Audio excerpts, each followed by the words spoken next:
Do you want to know? Well, I've been thinking about you. And Hello students, welcome to Lakshya Academy Abohar. My name is Mohit Garg. I welcome you all the online lecture. Our lecture of student today is number first, which is from the chapter first, relation and function of class 12. So let's start the students our lecture today.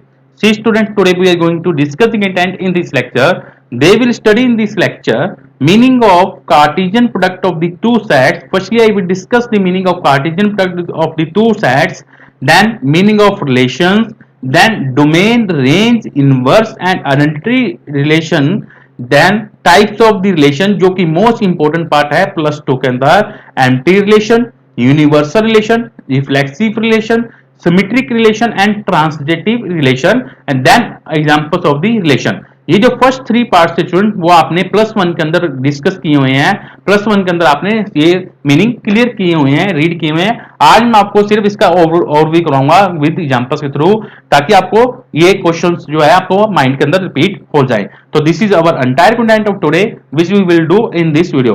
Okay student, so let's start students our lecture today.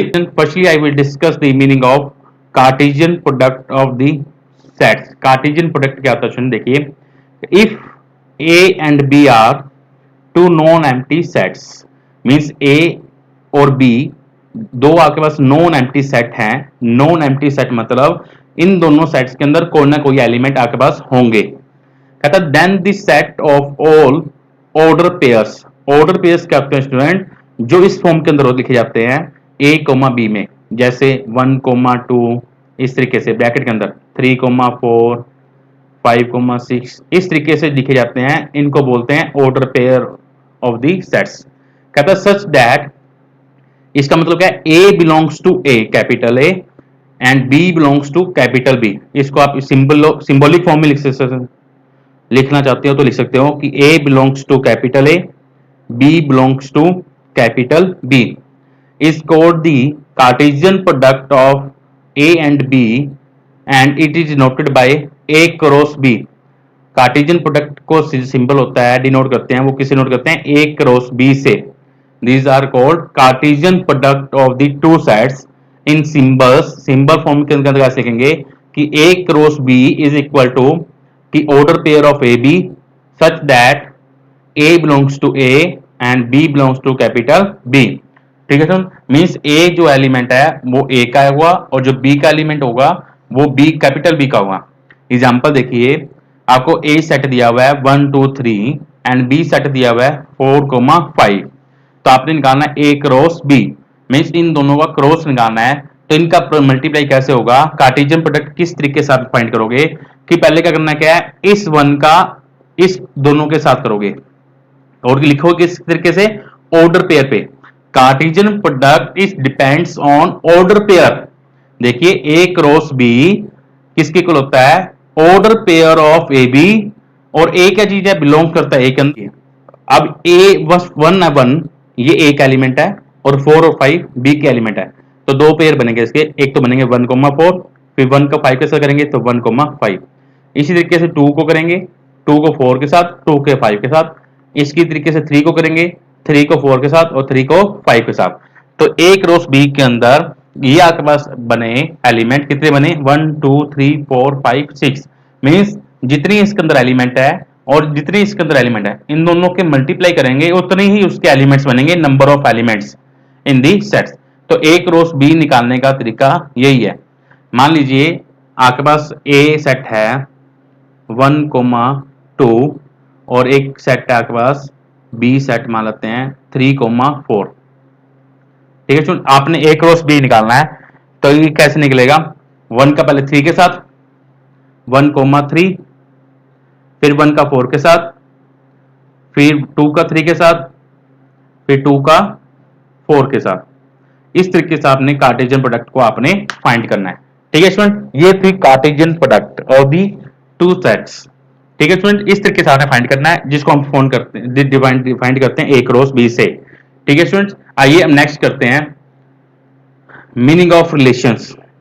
Relation क्या होता है देखिए, कहते हैं let A and B B two sets. कहते हैं A और B two sets हैं कहते A relation from A to B is subset of A cross B. Means जो रिलेशन होगा ए टू बी का वो सबसेट होगा ए क्रॉस बी का। मींस रिलेशन किस पे डिपेंड है? ए क्रॉस बी पे डिपेंड है। और ए क्रॉस बी किस पे डिपेंड है? ऑर्डर पेयर पे। ये ऑर्डर पेयर पे, क्योंकि इसको ऑर्डर पेयर के अंदर लिखा जाता है। ऑर्डर पेयर में आपको बताया था इस तरीके से ए कोमा बी से। और रिलेशन जो होगा जो ए क्रॉस बी पे डिपेंड करेगा। मींस ए क्रॉस बी के जो एलिमेंट है, ये वाले जो एलिमेंट है, इनमें से ही कोई ना कोई आपके पास रिलेशन आप बनाओगे। ठीक है स्टूडेंट, कहता क्या है कि let A and B are be two sets, a relation from A to B is a subset of A cross B. Means A to B का जो रिलेशन होगा वो सबसेट, मतलब इसके जो एलिमेंट होंगे वो ए क्रॉस बी के अंदर होने चाहिए। मतलब सबसेट का मतलब क्या है कि ए जो रिलेशन होगा ए टू बी के, मतलब रिलेशन के जो सेट होगा वो ए क्रॉस बी में से ही होगा। ठीक है स्टूडेंट्स, कहता let R be relation from A into B. कहता if A comma B belongs to R then we write it A R B. A R B का मतलब क्या स्टूडेंट, इसको रीड कैसे करते हैं? A is in relation to B, A is in relation to B, this is write A R B. ठीक है, इसका मतलब क्या है? A is relation to B. Okay student, A R का मतलब क्या है? रिलेशन। ठीक है, A is relation in B. ठीक है, अब डोमेन देखिए, आपने +1 के अंदर रीड किया हुआ है। डोमेन क्या होता है कि जो आपके पास कार्टेशियन प्रोडक्ट होती है और जो मान लीजिए रिलेशन है, मान लीजिए इसके अंदर रिलेशन मैं बना देता हूं कि रिलेशन इनमें से आपके पास है 1 4 2 5 एंड 3 4।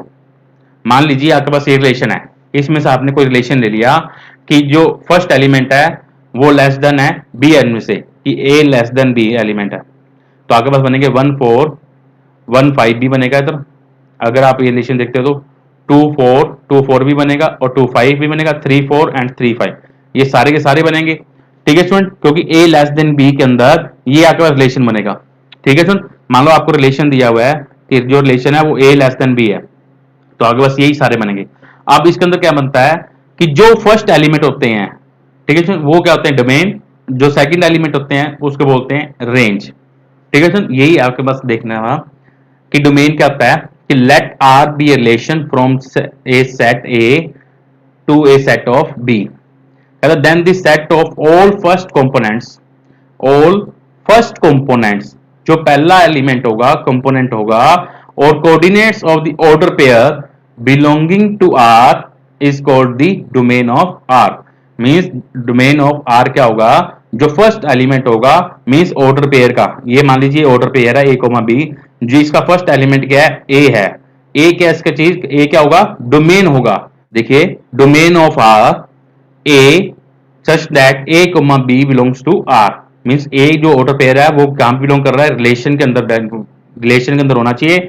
और जिसमें जो ए होगा वो क्या होगा? आपके पास डोमेन होगा रिलेशन का। ठीक है स्टूडेंट, और इसमें जो बी होगा वो आपके पास क्या होगा? Range. Means let R be relation from set A to set B, then the set of all second components, second element या second components or coordinates of the order pair belonging to R is called the range of R।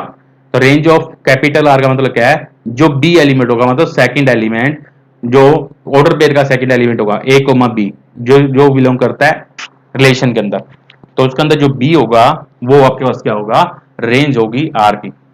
ठीक है student, ये थे relation का meaning, domain and range. Relation किस पे depend करता है? कार्टेशियन प्रोडक्ट पे डिपेंड करता है। और कार्टेशियन प्रोडक्ट किस पे डिपेंड करती है? ऑर्डर पेयर पे डिपेंड करती है।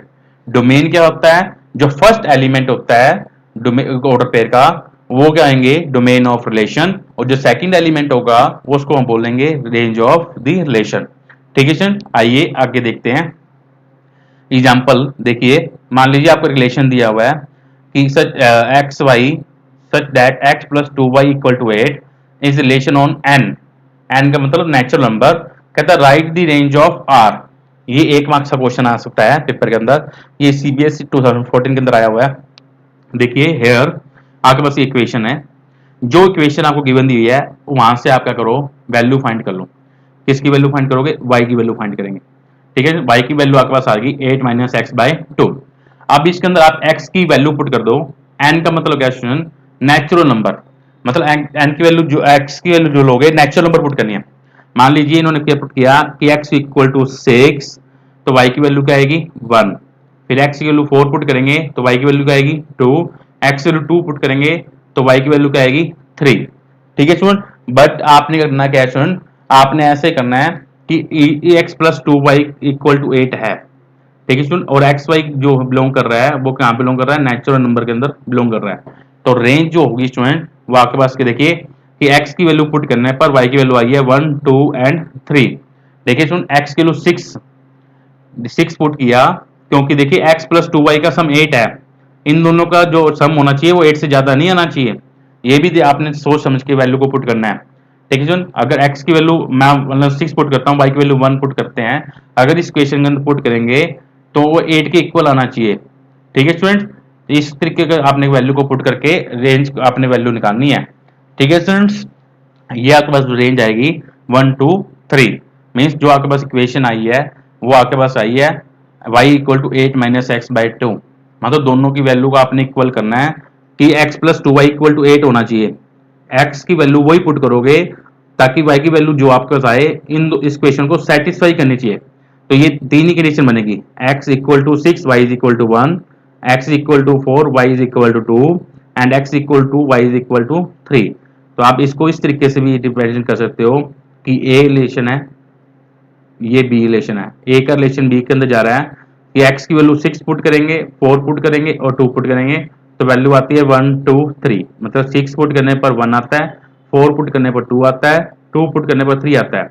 मीन्स ये जो एलिमेंट होते हैं वो डोमेन होते हैं, ये जो एलिमेंट होते हैं वो आपके पास क्या होते हैं रेंज।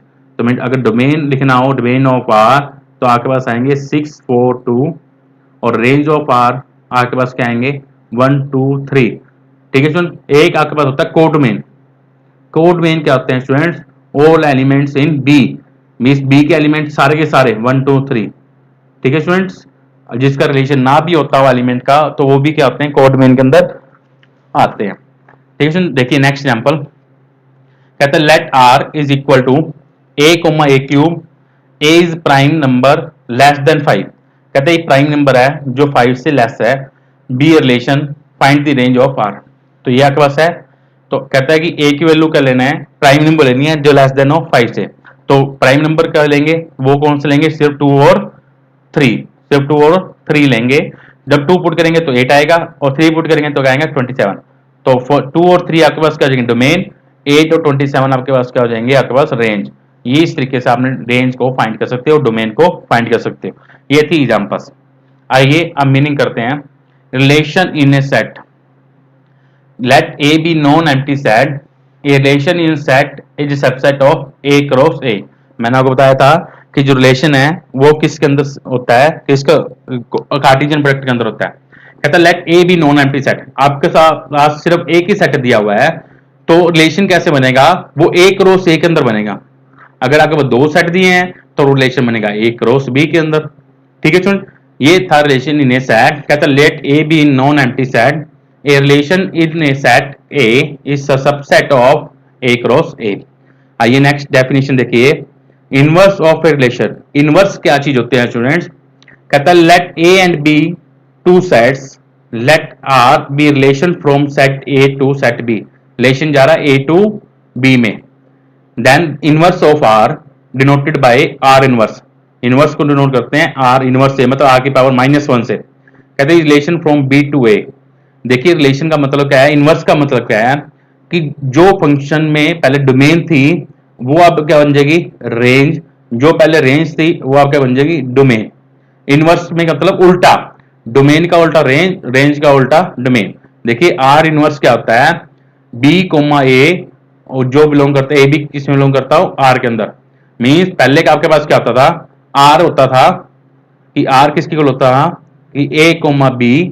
ठीक है स्टूडेंट, और ए कोमा बी किस में बिलोंग करता था कैपिटल आर के अंदर। ठीक है स्टूडेंट्स, तो मतलब पहले ए कोमा बी होता था, अब आपके पास आर इनवर्स निकाल रहे हो तो वो किसके इक्वल होगा बी कोमा ए के, मतलब डोमेन रेंज चेंज हो जाएंगे। डोमेन थी वो रेंज में चेंज हो जाएगी और जो रेंज थी वो डोमेन में चेंज हो जाएगी। इस means A B belongs to R such that B comma A belongs to किस में हो जाएगा आर इनवर्स के अंदर।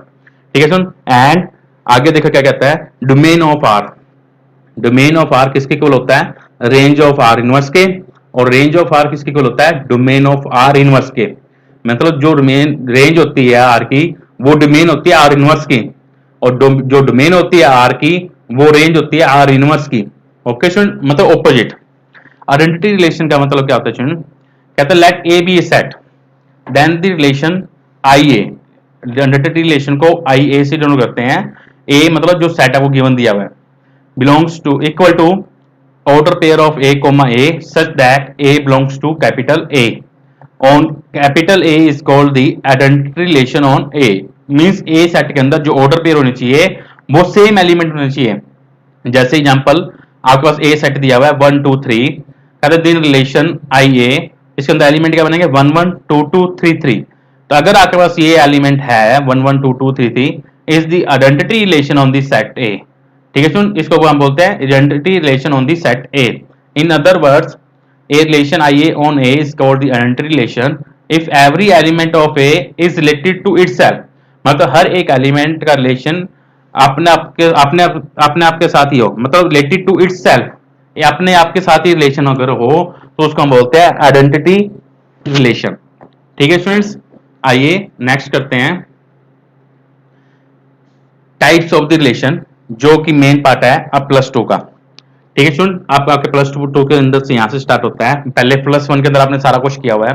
देखिए फर्स्ट पार्ट कहता है एम्प्टी रिलेशन क्या होता है। एम्प्टी रिलेशन मींस कहते हैं relation R in A set A is called empty relation.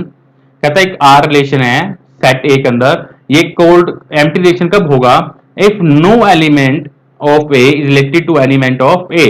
Means set A के अंदर कोई भी अगर एलिमेंट ना हो तो उसको हम क्या बोलेंगे, empty relation. It's means relation जो होना चाहिए वो किसके इक्वल होगा, फाई के इक्वल होगा। सच दैट ये इसको बोलते हैं subset of A cross A. Means phi is a subset of A cross A. मैंने आपको बताया था फाई जो होता है वो अपने आप के अंदर एक सबसेट होता है। किसी भी एक सेट का फाई जो होता है वो अपने आप के अंदर एक क्या होता है, एक सबसेट होता है। ठीक है सुन, एग्जांपल देखिए, मान लीजिए consider the relation R on the set A. आपको एक सेट गिवन दिया हुआ है डिफाइंड बाय आर। आपने ये मान लिया कि a कोमा बी और इसके अंदर कंडीशन दे दी a minus B equal to 0। अब देखिए स्टूडेंट्स, आप इसके अंदर कोई भी वैल्यू अगर आप लेते हो, ठीक है, कहता है a minus B not equal to 16 for any two elements of a। कोई भी दो एलिमेंट्स अगर आप लेके चलो इसके अंदर से, उनको अगर आप डिफरेंस लेते हो तो 16 के इक्वल नहीं आएगा। कोई भी लेके देख लो, जैसे 2 minus 1, 3 minus 2, 4 minus 3, 4 minus 5, 5 minus 4, किसी की अगर डिफरेंस लेते हो तो वो नॉट इक्वल आएगा 16 के। मतलब कोई वैल्यू कोई भी डिफरेंस इसके 16 के इक्वल नहीं आएगा। तो it's means a comma b not belongs to R for any a b belongs to A। तो therefore R does not contains any element of A cross A। तो R क्या हो जाएगा, एक एम्प्टी सेट। इसको बोलते हैं R is the empty relation on A। ठीक है स्टूडेंट्स, इस तरीके से आप क्वेश्चन को सोल्व कर सकते हो। ये था एम्प्टी रिलेशन, जिसके अंदर कोई भी सेट ना हो, that is called empty relation. Second आपके पास है यूनिवर्सल रिलेशन। यूनिवर्सल रिलेशन क्या होता है, कहते हैं ये relation R in A set A is called universal relation. कहते हैं एक आर रिलेशन होगा सेट ए का, वो यूनिवर्सल रिलेशन कब होगा, if each element of A is related to every element of A. मतलब each element of A is related to every element of A, that's means R equal to A cross A. Note, कहता है both the empty relation and universal relation, means empty relation and universal relation. मतलब first point and second point, and first point आपने empty relation किया था, second point universal relation. कहता है ये दोनों जो रिलेशन है और कॉल्ड ट्राइवर्स रिलेशन, इनको हम क्या बोलते हैं, ट्राइवर रिलेशंस भी कह सकते हैं। ठीक है स्टूडेंट, देखिए यूनिवर्सल रिलेशन की एग्जांपल क्या है, कंसीडर कर लेते हैं कि एक सेट है 1 2 3 4 5 6 डिफाइंड बाय आर। एक ले लिया कि a comma b belongs to r, और इसके अंदर कंडीशन लेते हैं कि modulus of a minus B greater than equal to 0। इसका मतलब क्या है नाउ कि a comma b greater than equal to 0 और a b किसे बिलोंग करेंगे, a के अंदर, क्योंकि सेट एक a ही दिया हुआ है। तो means a comma b belongs to r for all a comma b belongs to such that of a cross a। तो इस means each element of set a is related to every element of set a। ठीक है student. तो therefore are किसके अंदर, are किसके equal होगा, A cross ए के। तो ये क्या होता है, R is universal relation on set A. तो इसको बोलते हैं हम यूनिवर्सल रिलेशन। तो देखिए ये जो फर्स्ट और सेकंड पार्ट थे, सिर्फ डेफिनेशन आपने इसको देखनी है और इसका यूज नहीं होना क्वेश्चन के अंदर। फर्स्ट पार्ट का था कि अगर आर का रिलेशन इक्वल टू फाइव आ जाए तो उसको बोलते हैं एम्प्टी रिलेशन। और सेकंड पार्ट में यूनिवर्सल रिलेशन क्या होता है कि अगर आर किसके इक्वल आ जाए, ए क्रॉस ए के इक्वल आ जाए, मतलब कार्टेशियन प्रोडक्ट के इक्वल आ जाता है रिलेशन, उसको हम यूनिवर्सल रिलेशन बोलते हैं, मतलब सबसे बड़ा रिलेशन। कार्टेशियन जो प्रोडक्ट होता है कि दो सेट का या तीन सेट का, वो सबसे बड़ा वो होता है, सेट होता है। और यूनिवर्सल का मतलब क्या होता है, जो सबसे बड़ा रिलेशन हो या सबसे बड़ा सेट हो। ठीक है स्टूडेंट, आर जो होता है वो किसके इक्वल होगा, ए क्रॉस ए के। ठीक है स्टूडेंट, मान लीजिए मैंने आपको फर्स्ट एग्जांपल दी थी, मान लीजिए आपके पास एक सेट है, जैसे मैंने आपको पहले करवाया था, जैसे ये वाली एग्जांपल देखिए शुरू में, जैसे ए दो सेट दिए थे, ए क्रॉस बी, आपने ए क्रॉस बी निकाला, ये वाली कंडीशन आई और आपने लिया जो रिलेशन है वो ए लेस देन बी है, तो रिलेशन क्या बना, 1 4 2 5 3 4 1 5 2 4 3 5, मतलब सारे के सारे एलिमेंट यही बन गए ए क्रॉस बी के। क्लियर है स्टूडेंट्स, मतलब आर जो बना वो ए क्रॉस बी के ही बन गए। ओके स्टूडेंट्स, मैंने दो सेट लिए थे, अगर आप एक सेट लेते हो तो अगर उसका relation same A cross B A cross A ही बन जाए, तो इसका मतलब क्या है कि आर जो हो गया वो हो गया इक्वल ए क्रॉस बी के। तो इसका मतलब होता है कि R is universal relation, R क्या बन गया, एक यूनिवर्सल रिलेशन के इक्वल हो गया। ओके स्टूडेंट, मतलब आर क्या है, एक सबसे बड़ा सेट बन गया, क्योंकि ए क्रॉस बी सबसे पहले सबसे बड़ा सेट होता था, जो आर होता था वो इसमें से निकलता था, ए क्रॉस बी में से। अगर दोनों के एलिमेंट सेम हो, नंबर ऑफ एलिमेंट भी सेम हो, तो आर क्या होता है, एक यूनिवर्सल रिलेशन बन जाता है। ओके स्टूडेंट्स, आइए अब मेन पार्ट करने जा रहे हैं हम। यूनिवर्सल रिलेशन आपको मीनिंग क्लियर हो गया स्टूडेंट्स। आइए मेन पार्ट, प्लस टू के अंदर ये जो पार्ट है, मेन पार्ट है reflexive, symmetric and translative. Questions जो भी होंगे जो इन्हीं पे डिपेंड करेंगे कि prove reflexive, symmetric and translative. अब इसका मीनिंग समझना स्टूडेंट ध्यान से। कहता है if a, belongs to R, that means elements in domain set is related to itself, means जो एलिमेंट्स हैं वो एक दूसरे के साथ रिलेटेड, एक दूसरे के साथ क्या हो, रिलेटेड करते हो अपने आप के अंदर ही। जैसे ए टू ए है का मतलब क्या है, 1 का रिलेशन 1 के साथ हो जाए, 2 का रिलेशन 2 के साथ, 3 का रिलेशन 3 के साथ। ठीक है सुन, तो it is also called by identity relation. जो आइडेंटिटी रिलेशन मैंने आपको बताया था उसी को हम रिफ्लेक्सिव रिलेशन कहते हैं। ठीक है, रिफ्लेक्सिव का मतलब क्या होता है स्टूडेंट, खुद का रिलेशन खुद के साथ होना, दैट इज कॉल्ड रिफ्लेक्सिव। मतलब ए का रिलेशन ए के साथ हो जाए तो दैट मीन्स रिफ्लेक्सिव कंडीशन, मतलब रिफ्लेक्सिव रिलेशन। ठीक है जी, जैसे 1 का रिलेशन 1 के साथ, 2 का 2 के साथ, 3 का 3 के साथ, तो उसको बोलते हैं रिफ्लेक्सिव रिलेशन। ध्यान रखना कि ए का रिलेशन ए के साथ हो जाए तो बोलते हैं रिफ्लेक्सिव, खुद का रिलेशन खुद के साथ। सेकंड क्या है, सिमेट्रिक रिलेशन। सिमेट्रिक में क्या होता है, कल ए का बी के साथ रिलेशन है तो देन बी का ए के साथ भी होना चाहिए। मींस अगर ए का रिलेशन बी के साथ है तो देन बी का रिलेशन ए के साथ भी होना चाहिए। एग्जांपल देते हैं, मान लीजिए आपके पास रिलेशन के अंदर 1 का रिलेशन 2 के साथ है, मतलब 1 का रिलेशन 2 के साथ है, तो आकर उसी सेट के अंदर 2 का रिलेशन 1 के साथ भी होना चाहिए, तब तो क्या होगा, सिमेट्रिक होगा। ठीक है स्टूडेंट, अगर 1 का रिलेशन 2 के साथ है तो उसी सेट के अंदर 2 का रिलेशन 1 के साथ भी होना चाहिए। अगर ये दोनों पेयर आपके पास हैं तब तो ये होगा symmetric, otherwise this is not a symmetric. Translative में क्या स्टूडेंट, फर्स्ट रिफ्लेक्सिव में क्या आता था, only for 1 element A. Symmetric में 2 एलिमेंट आ जाते हैं ए एंड बी। ट्रांसलेटिव में 3 एलिमेंट आ जाते हैं ए बी सी। इसमें क्या है, a, b belongs to R, b, c belongs to R, तो then a, c belongs to R। इसमें क्या होगा, अगर a का रिलेशन b के साथ है, b का रिलेशन c के साथ है, तो देन a का रिलेशन c के साथ होगा। जैसे 1 का रिलेशन 2 के साथ है, 2 का रिलेशन 3 के साथ है, तो देन 1 का रिलेशन 3 के साथ भी होना चाहिए।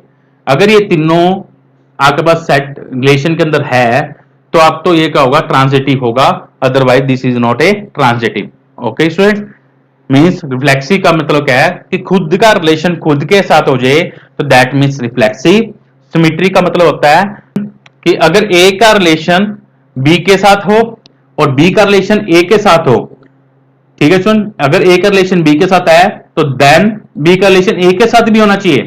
तो जैसे वन का रिलेशन टू के साथ है तो टू का वन के साथ भी होना चाहिए, ठीक है सुन। तो इसको बोलते हैं it's means if A is related to B then in symmetric B is related to A का बी के साथ है तो बी का ए के साथ होना चाहिए, तो it is called inverse relation. इसको हम इनवर्स रिलेशन भी कह सकते हैं, ठीक है स्टूडेंट।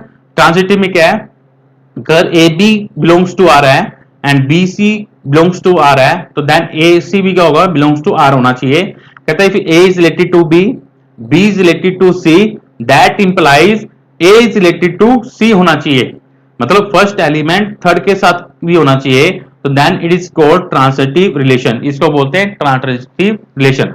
अगर ये तीनों कंडीशन सेटिस्फाई करती है क्वेश्चंस के अंदर कि रिफ्लेक्सिव भी हो, सिमेट्रिक भी हो, ट्रांजिटिव भी हो, तो हम उसको सभी को बोलेंगे, उस फंक्शन को बोलेंगे इक्विवेलेंस रिलेशन।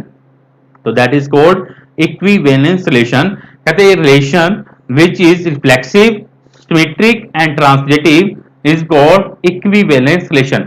अगर जो फंक्शन या जो रिलेशन रिफ्लेक्सिव भी हो जाए, सिमेट्रिक भी हो जाए और ट्रांजिटिव भी हो जाए, तो उन तीनों कंडीशंस को हम इकट्ठा करके हम बोलते हैं इक्विवेलेंस रिलेशंस कहते हैं।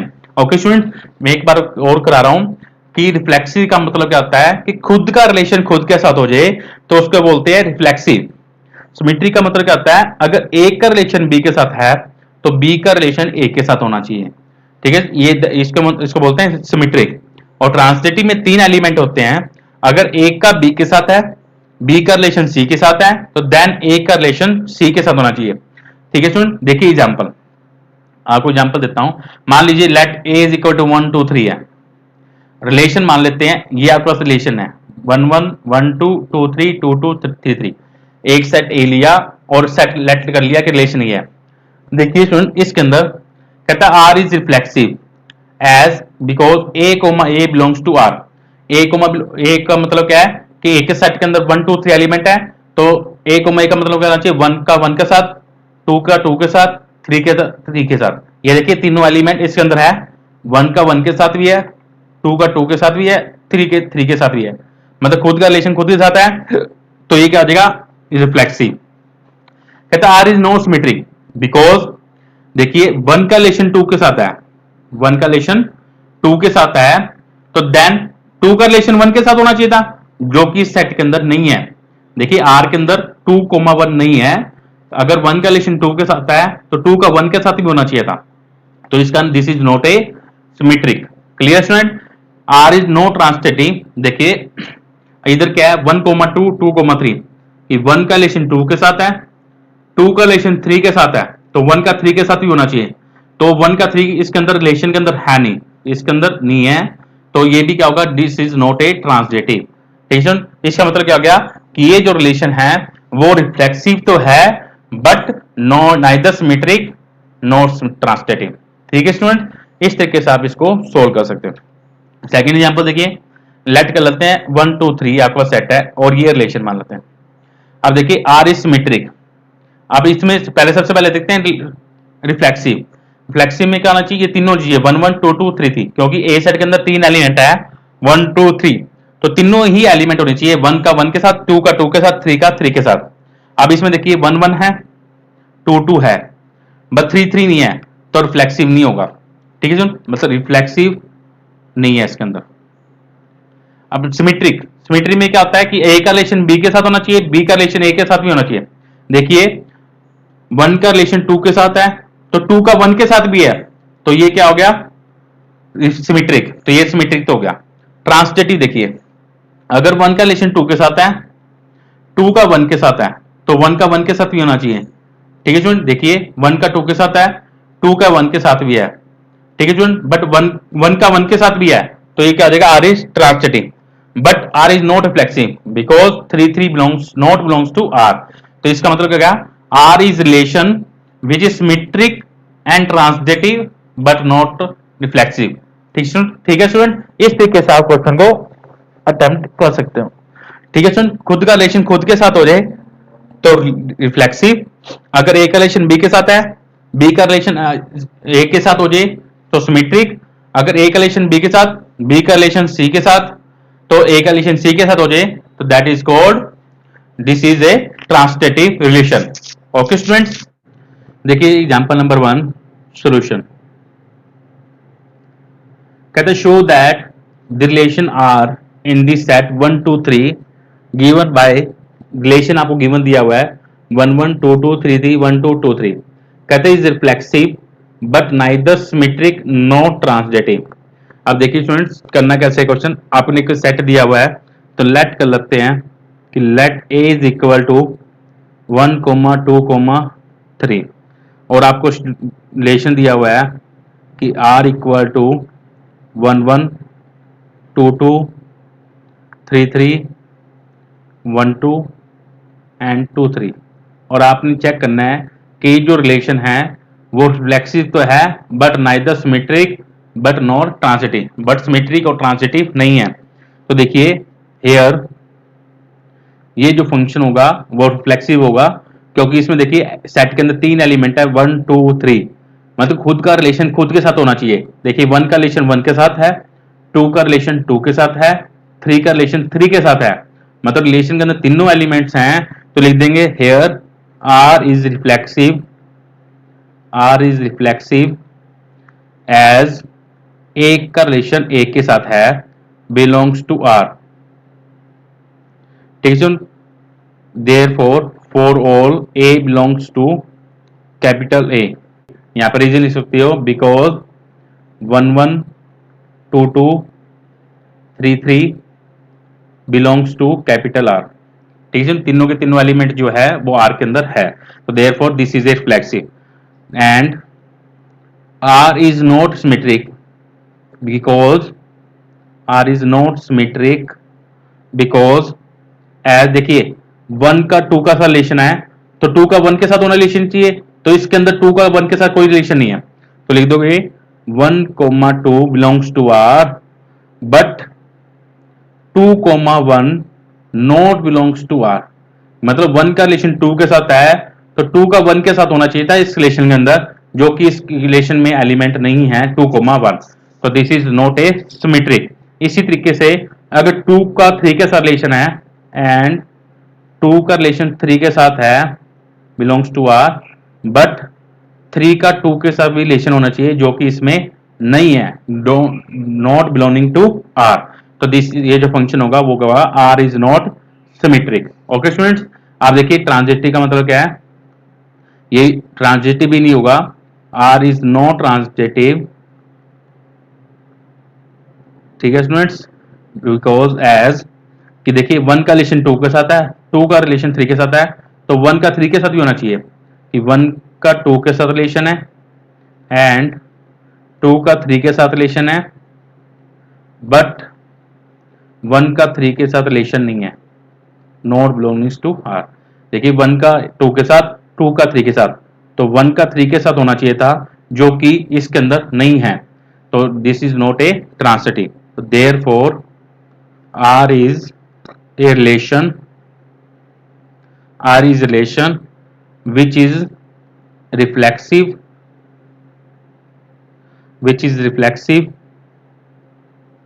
but neither symmetric nor transitive। ठीक है स्टूडेंट्स, इस तरीके से आपने क्वेश्चन को सोल्व करना है। ये था एग्जांपल नंबर 1 जो आपने मेरे साथ डिस्कस किया। ओके स्टूडेंट्स, इस तरीके से आपने क्वेश्चन को प्रूव करना था, ये हमने कर दिया प्रूव, हैंस प्रूव। तो ठीक है स्टूडेंट, ये थी एग्जांपल नंबर 1 जो आपने मेरे साथ डिस्कस करी। इसके आगे की जो एग्जांपल्स है स्टूडेंट हम नेक्स्ट लेक्चर के अंदर कंटिन्यू करने वाले हैं। नेक्स्ट लेक्चर के अंदर हम देखेंगे इसके साथ ही कुछ एग्जांपल्स के बारे में डिस्कस करेंगे। ठीक है स्टूडेंट्स, ये था आज का लेक्चर जो आपने मेरे साथ डिस्कस किए। मीनिंग ऑफ डोमेन क्या होती है, रेंज क्या होती है, रिलेशंस क्या होते हैं, टाइप्स क्या होती है रिलेशन की, empty relation, universal relation, reflexive, symmetric and transitive, और उनके कुछ एग्जांपल्स के साथ डिस्कस करते हुए हमने आज मेन एग्जांपल करी, एग्जांपल नंबर 1, और इसके साथ की जो एग्जांपल्स है हम कल लेक्चर के अंदर कंटिन्यू करने वाले हैं। ओके स्टूडेंट, तो स्टूडेंट अगर आपको मेरा लेक्चर पसंद आया हो तो प्लीज इस वीडियो को लाइक कीजिए, शेयर कीजिए एंड कमेंट कीजिए। Thanks for watching my video student, thank you, have a nice day.